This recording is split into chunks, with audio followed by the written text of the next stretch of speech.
তুমি তাহলে যাওনি কেন? দেখো চরদা, হয়তো আমি তোমার সঙ্গে যুদ্ধে হারিয়ে গিয়েছি, কিন্তু আমি তোমাকে ছেড়ে যাইনি। কেন না? কেন? তুমি যদি পুজো না দাও তাহলে কখনো আমার ভাগ্যে বিয়ের বর মিলবে না, আর কখনো আমি ওই স্বর্গে দেবতা হতে পারবো না। তাই আমি তোমার পা ধরে মিনতি করছি, একবার আমার এই মধ্যে এক মুহূর্তে মন্দিরে দাও চরদা।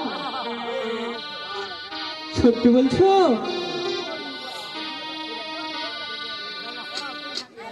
তবে শোনো বর্দা। হ্যাঁ বলো। আমি তোমাকে পুষ্পাঞ্জলি দেবো। তবে আমার একটি আদেশ আছে, মানতে পারবে? এমন কি আদেশ আছে? তুমি যদি এই নগরে নগরে ভিক্ষে করে কি বলছি জনদা? আমায় কিছু খরচা দিতে পারো, তার সঙ্গে দিয়ে আমি তোমাকে পুষ্পাঞ্জলি দেবো। নইলে তোমাকে আমি একটি দুবার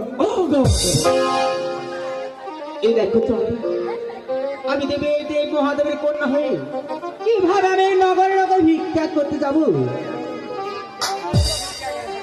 হায় ভগবান, এখন আমি কি করবো? যদি আমি তার হস্তে একটি টাকাও যদি না দিতে পারি, তাহলে কোনোদিন আমি এই দেবস্থা লাভ করতে পারবো না। আর কখনো যে আমার ভাগ্যে বিয়ের বর মিলবে না। এই মা বোনেরা বসে আছে, আমি তাদের কাছে যাবো। তারা যদি দয়া করে আমায় কিছু দেয়, তবে যে আমি দেবত্ব লাভ করতে পারি। হয়ে ভিক্ষা দেন